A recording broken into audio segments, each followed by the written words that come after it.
Hello friends, welcome to our channel that is full of facts.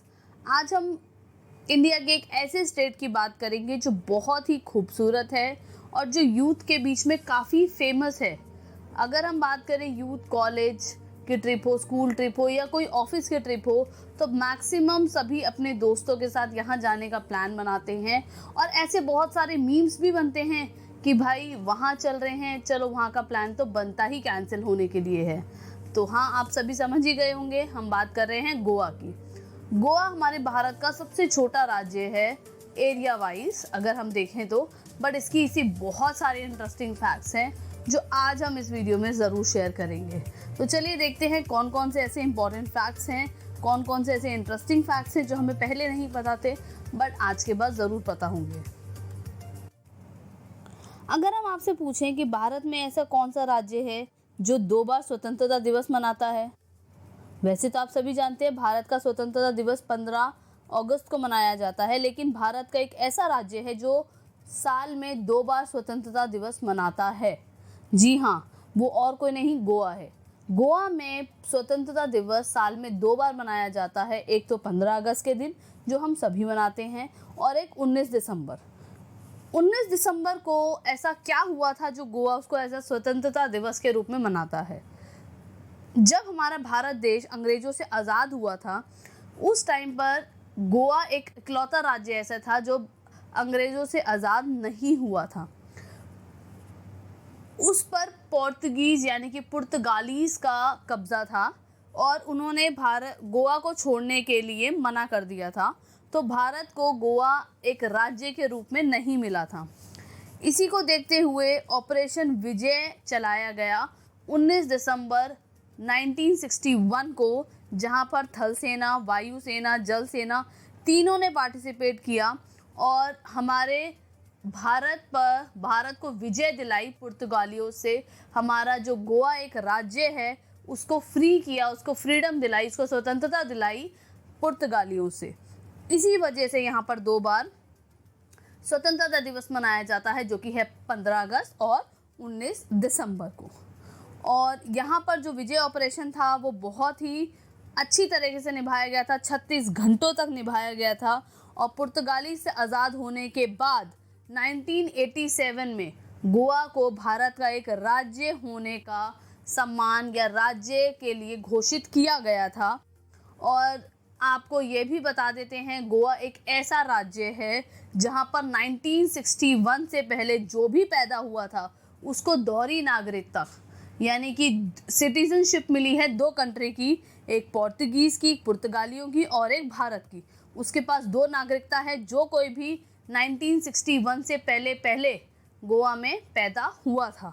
तो ये बहुत ही interesting fact है हमारी इंडिया का, गोवा का, जो अपने आप में बहुत मज़ेदार है कि एक ही स्टेट में, एक कंट्री में, एक स्टेट में 2 बार इंडिपेंडेंस डे सेलिब्रेट होना। तो 450 सालों तक पुर्तगालियों ने इन पर हमला किया हुआ था, इन पे कब्जा किया हुआ था। तो आज भी अगर आप कभी गोवा जाएंगे तो वहाँ पर आपको बहुत सारे अंग्रेज देखने को मिलेंगे, लेकिन गोवा तो अब हमारा है। हमारे इतिहास से जुड़ा हुआ भी बहुत ही इम्पोर्टेंट इंटरेस्टिंग फैक्ट गोवा के बारे में है कि उत्तर गोवा में एक गुफा है जिसे हम पांडव गुफा भी कहते हैं। ऐसा माना जाता है कि महाभारत काल में जब पांडवों ने निर्वासन किया था, पांडवों ने रेस्ट किया था कुछ टाइम के लिए, तो वो उसी गुफा में रहे थे। तो उत्तर गोवा कभी भी आप जाइएगा तो उस गुफा को ज़रूर देखिएगा। हमारा एक बहुत ही अच्छा इतिहास, पौराणिक इतिहास वहाँ पर है महाभारत से जुड़ा हुआ, जिसको पांडव गुफा के नाम से जाना जाता है, जो कि उत्तर गोवा में है। देखा जाए तो गोवा भारत का सबसे छोटा राज्य है जिसका आकार लगभग 3700 किलोमीटर के अंदर ही फैला हुआ है। लेकिन आप इसके छोटेपन पर मत जाइएगा, क्योंकि अगर हम देखें तो यहाँ प्रति व्यक्ति आय बाकी और राज्यों से काफ़ी ज़्यादा है, यानी कि ये राज्य काफ़ी अमीर राज्यों में काउंट होता है। यहाँ पर सबसे ज़्यादा जो इनकम है, जो आय है, वो टूरिस्ट की वजह से बनती है। तो यहाँ पर अगर हम भारत के और राज्यों की कंपैरिजन में बात करें तो यहाँ पर कैपिटा इनकम यानी कि प्रति व्यक्ति आय जो है वो काफ़ी ज़्यादा है। क्या आप जानते हैं एशिया का सबसे पुराना मेडिकल कॉलेज कहाँ है? जी हाँ, वो है गोवा में। अगर आपसे कोई भी पूछता है कि एशिया का सबसे पुराना मेडिकल कॉलेज कहाँ है, तो उसका बहुत ही सिंपल और सरल आंसर होगा आज के बाद, जो है गोवा। गोवा में स्थित एक मेडिकल कॉलेज है एशिया का सबसे पुराना, जो 18वीं शताब्दी में पुर्तगालियों यानी कि पोर्तुगीज ने ही उसका स्थापना की थी। उनके शासन के टाइम पर ही वो बनाया गया था। और अगर हम बात करें सबसे पहला प्रिंटिंग प्रेस, तो वो भी गोवा में ही है। सेंट पॉल कॉलेज में चालू किया गया था। आपको जानकर हैरानी होगी कि ये एशिया का सबसे पहला प्रिंटिंग प्रेस है। सबसे पहला प्रिंटिंग प्रेस एशिया का जो बना था वो भी गोवा में बना था, सेंट पॉल कॉलेज में। और अगर हम बात करें भारत का पहला इंग्लिश मीडियम स्कूल, जी हाँ, इंग्लिश मीडियम स्कूल, जहाँ आज हमारे इंडिया में बहुत सारे इंग्लिश मीडियम स्कूल हैं, even maximum English medium school ही हैं, लेकिन भारत का सबसे पहला इंग्लिश मीडियम स्कूल भी गोवा में ही था, सेंट जोसेफ हाई स्कूल के नाम से, जो गोवा राज्य में बनाया गया था। और अगर हम बात करें लाइब्रेरी की, तो सबसे पुरानी लाइब्रेरी और सबसे पहली लाइब्रेरी भी गोवा में ही थी, जहाँ आज भी है वो लाइब्रेरी। और उस लाइब्रेरी में आपको 18वीं सदी के भी आपको बुक्स पढ़ने को मिल जाएंगे। तो कभी भी आप गोवा जाइएगा तो ये चीज़ें ज़रूर देखिएगा, जो हमारे एशिया की सबसे पहली, सबसे बड़ी और हमारे भारत की सबसे पहली कुछ चीज़ें जो वहाँ पर हैं। सेंट जेवियर, कभी आप अगर गोवा गए हैं तो इस नाम से आप ज़रूर परिचित होंगे। गोएंचो साहिब, ये गोवा के भगवान के रूप में माने जाते हैं। इनका अविनाशी शरीर आज भी गोवा में है, जिसे सेंट फ्रांसिस जेवियर भी कहा जाता है। यहाँ ओल्ड पोर्टुगीज सेंटर में आज भी प्रदर्शन के लिए इसे रखा गया है। और सबसे कमाल की बात यह है, इनका शरीर आज तक खराब नहीं हुआ है, कोई सड़ा नहीं है, कोई बदबू नहीं है। इनको आज भी कांच में रखा गया है। इसे 16वीं शताब्दी में लाइम्स लेक में रखकर गोवा पहुंचाया गया था और लोग इसको देखने के लिए वहां ज़रूर जाते हैं। सबसे हैरानी की बात यह है कि ये एक कांच के अंदर बंद और बिल्कुल भी बदबू नहीं आती है, लेकिन 2014 में लास्ट इसको निकाला गया था प्रदर्शन के लिए और हर साल लोग वहां उसको देखने जाते हैं। गोवा एक ऐसा स्टेट है जहाँ पर बीचेस बहुत ही ज़्यादा फेमस है, बहुत सारे बीचेस हैं, नियर बाय 50 बीचेस। अगर हम नॉर्थ और साउथ गोवा को मिला दे तो वहाँ पर नियर बाय 50 बीचेस हैं, वहाँ पर 50 कम से कम बीचेस हैं।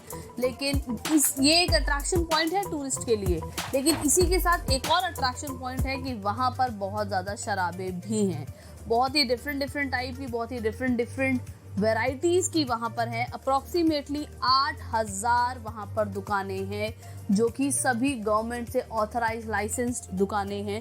तो ये this is the one of the reason हम बोल सकते हैं टूरिस्ट का अट्रैक्शन पॉइंट है अलॉन्ग विद द बीचेस, कि यहाँ पर काफ़ी ज़्यादा लोग आपको देखने को मिलते हैं। यहाँ पर अगर आप देखेंगे तो फॉरेन कल्चर बहुत ज़्यादा है। तो गोवा में अब आप जाएंगे तो कभी भी आप देखेंगे आपको फील ऐसा आएगा कि आप कहीं इंडिया के बाहर आ गए हो, क्योंकि वहाँ पर फॉरेनर्स बहुत ही ज़्यादा देखने को मिलते हैं। तो ये एक अट्रैक्शन पॉइंट हम बोल सकते हैं गोवा के लिए, जो वहाँ पर है।